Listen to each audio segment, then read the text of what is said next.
Shalom, shalom. Barakatah Yahweh, Barakatah Yahweh Shai. Barakatah Yahweh, Barakatah Yahweh Shai. Barakatah Yahweh, Barakatah Yahweh Shai. Call Halal Yamla Yahweh, Bahashem Yahweh Shai. Bahashem Rachaha Kodash. Double honors to the apostles and elders at Great Millstone. Peace, blessings, and salutations to the hopefully elect. It's your brother Isaiah, you with the Pittsburgh GMS camp. Coming at you with another lesson through the spirit and power of Yahweh Bahashem Yahweh Shai. Bahashem Rachaha Kodash. Lord willing, this lesson is edifying. Came across this clip that inspired this lesson. It was a heathen woman, an Elamite, I believe, a Muslim woman, and she was speaking to this guy who was on the street corner. Some, Christian apologetic. Of course he lacks the understanding of the Bible, and so I didn't listen to his response. But she asked a question. She said, if God, and who the world calls Jesus Christ, if they're so omnipotent, and they knew that I would reject them, then why did they even create me? And that's why you see the title of this lesson. Why were the heathen created? Because believe it or not, the Bible expressly tells you why the other nations outside of the nations of Israel were created. All right. Now let's start with a few precepts. Okay, just to understand and set some prerequisites. Okay. Let's open this link. First scripture I want to get is 1 Corinthians 2:9. It says, "But as it is written," this is where I'm starting, "I have not seen nor ear heard, neither have entered into the heart of man, the things which God hath prepared for them that love him." Right? Self-explanatory. "But God hath revealed them unto us by his Spirit. For the Spirit searcheth all things, yea, the deep things of the Most High." So you have to have the Spirit of the Most High to understand the Bible and to understand what he's going to do in the future. "For what man knoweth the things of a man, save the spirit of man which is in him? Even so, the things of God knoweth no man, but the Spirit of God." So, when you ask that question, why would God do this and why would God do that? Well, let's continue, because you can't know if you're just a man. Only God can know why he did what he did. But let's continue. "Now we have received not the spirit of the world, but the Spirit which is of God." So we have the Spirit of God to understand these things, that we might know the things that are freely given to us of God. So this is why we qualify to answer these questions. It's not because of us. It's because we've received faith, which is a gift from the Lord, which I didn't plan on getting that. And Lord willing, I will get that. Okay, let's continue though. "Which things also we speak, not in the words which man's wisdom teacheth, but which the Holy Spirit teacheth, comparing spiritual things with spiritual." Right, so we're spiritual, okay?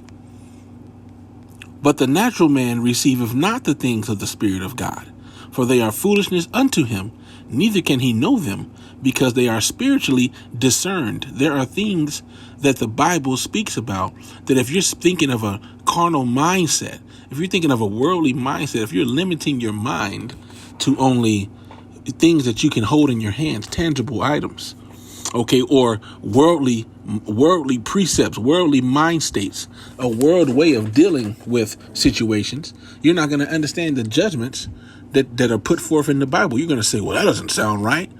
And you're going to discredit the Bible, okay? Because you're going to say that's foolish. Why would that be that way? 1 Corinthians 2:15. "But he that is spiritual judgeth all things, yet he himself is judged of no man." So we're always looking for a spiritual aspect. I'm reminded of a situation where this recent situation with Chief Ephraim, where Elder Menata Zagba, did a breakdown on the significance of having a red light, having a red filter, as he mistakenly called it, which it was a light bulb, but nevertheless, a red background, okay, ties into aggression and anger. There's a reason why people that drive red cars pay a higher insurance, because they're known to be more aggressive drivers, because the color red scientifically is linked to aggression. So whether you meant to or not, okay, you having that red filter, that red light bulb, okay, can incite aggressive things inside of somebody. Okay, so he was being spiritual when he was judging that situation and saying something's fishy here. Okay, so he was being a spiritual man, judging spiritually. All right, I just wanted to bring that out. Okay, but then you can't judge him on that, right? Let's go. "For who hath known the mind of the Lord, but that he may instruct him? But we have the mind of Hamashiach, which that word says Christ. And we know in the Hebrew the word Christ is Hamashiach, or Hamashiach, as some people like to say, which means the anointed one, okay, or anointed. Okay, so I want to start off with that precept. So, you're not going to understand the Bible, and I quoted it roughly. Okay, faith is a gift. Okay, is a gift. And scripture says it's not of our own, but it is a gift of the Lord. Ephesians 2:2-8 says, "For by grace are ye saved through faith, and that not of yourselves, it is a gift of the Most High." Okay, so I just want to get that since I quoted it. Now we're going to move to these precepts. Okay, let's see. Let's get this one too before we move forward. Daniel 12:10 says, "Many shall be purified and made white and tried, but the wicked shall do wickedly, and none of the wicked shall understand, but the wise shall understand." See, if you're wicked, you're not going to understand why the Lord set forth the things that he set forth in the Bible. Now, I have a subtitle here. It says, "The heathen will be slaves and were created as such by Yahweh, by Hashem Yahweh Shai." Okay, the heathen were created solely for the purpose of serving the children of Israel. Believe it or not, this is a biblical theme. And as you can see, there's many more scriptures than this. I just grabbed a few. Okay, I just grabbed a few. All right. Let's just start from the top. 2 Samuel 22. Okay. And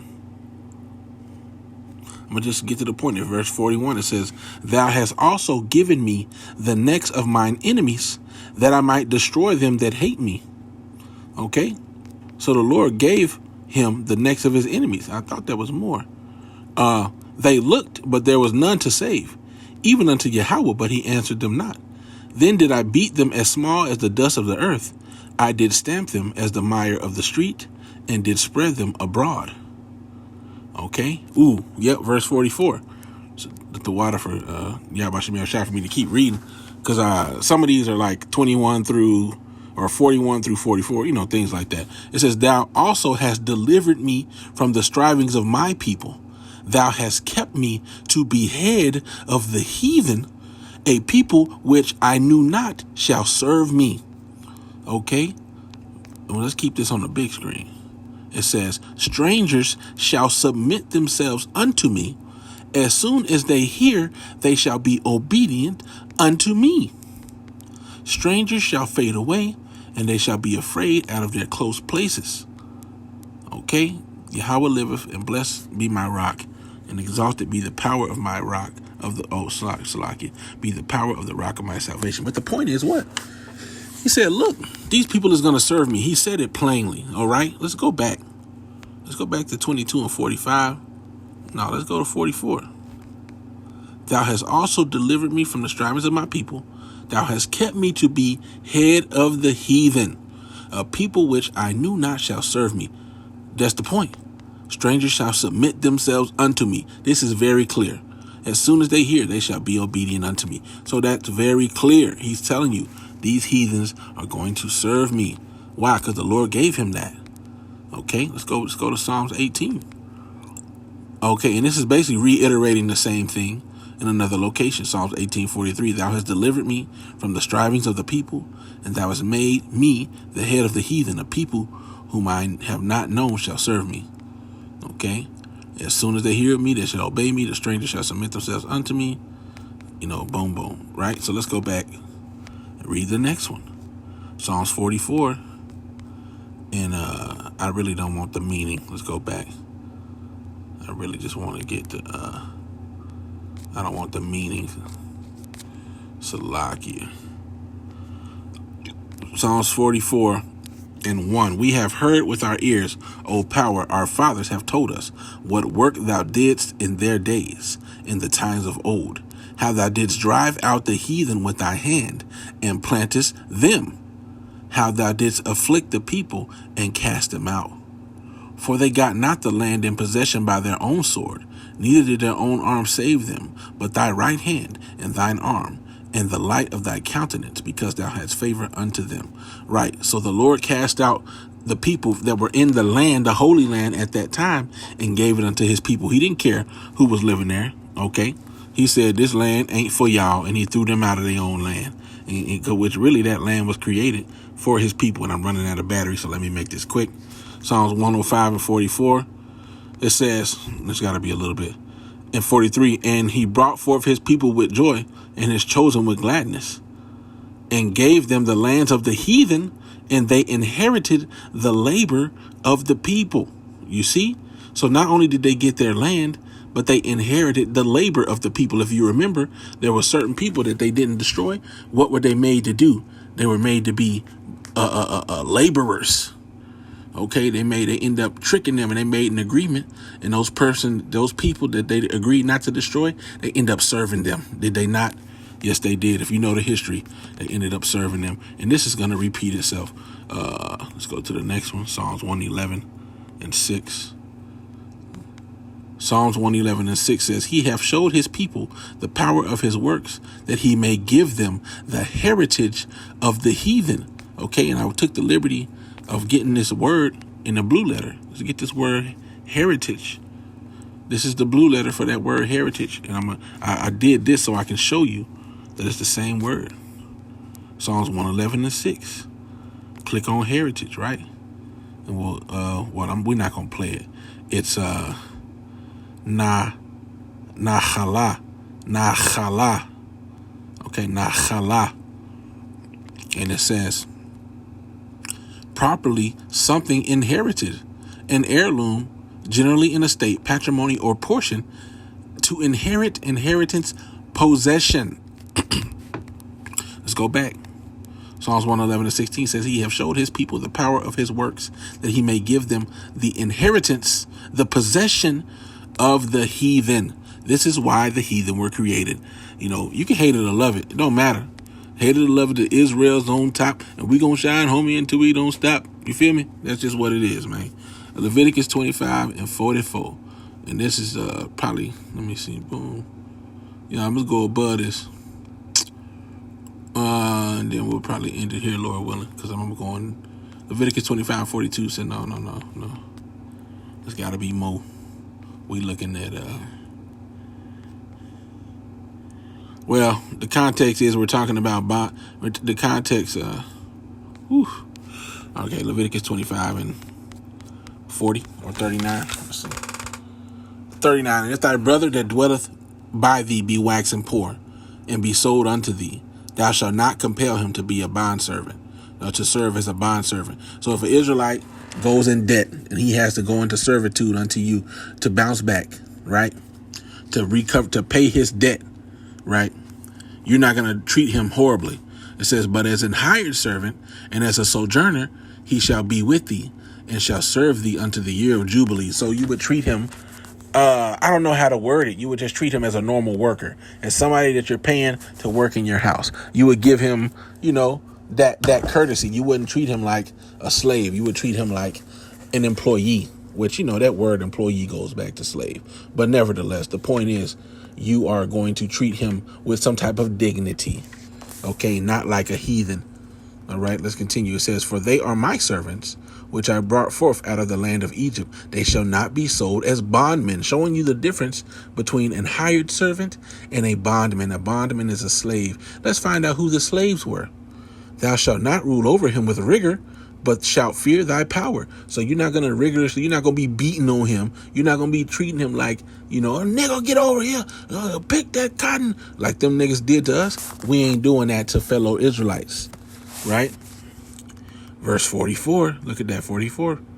It says, both thy bondmen, slave men, and thy bondmaids, slave women, which thou shalt have, shall be of the heathen which are round about you, and of them shall ye buy bondmen and bondmaids, slave men and slave women.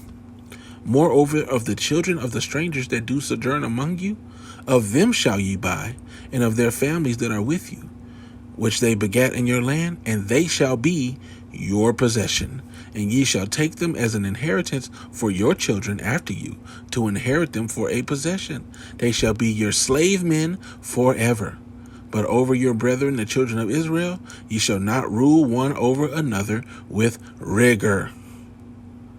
Okay? So that's the point, man. You heathens, whether you like it or not, And this is why it's so important, okay, who is identified as being the people of the Bible, because guess what? That's what it says right here.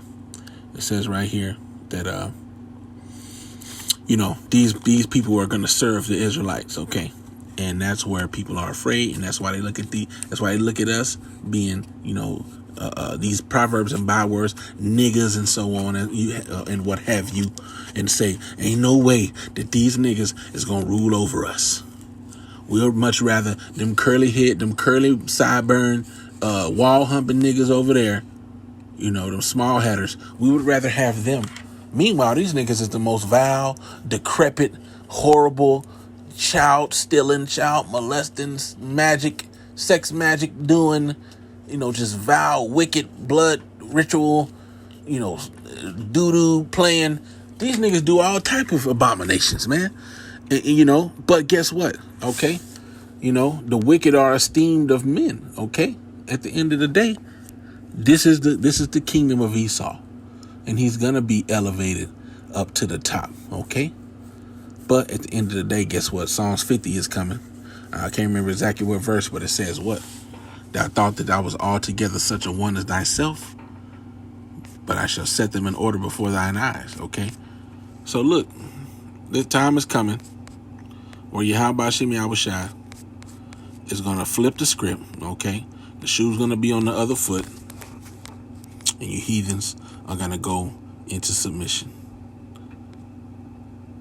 Psalms 50 and 21, these things hast thou done, and I kept silence. Thou thoughtest that I was altogether such a one as thyself, but I will reprove thee and set them in order before thine eyes. Call Halom La Yahweh B'Shem Yahushai, B'Shem Racha HaKodash. Double honors to the apostles and elders of Great Millstone. Peace, blessings, and salutations to the hopefully elect. With that, I want to say Shalom, Wa Ba Ba. And before I say Shalom one more time, Revelation 13 says what? Any man have an ear, let him hear.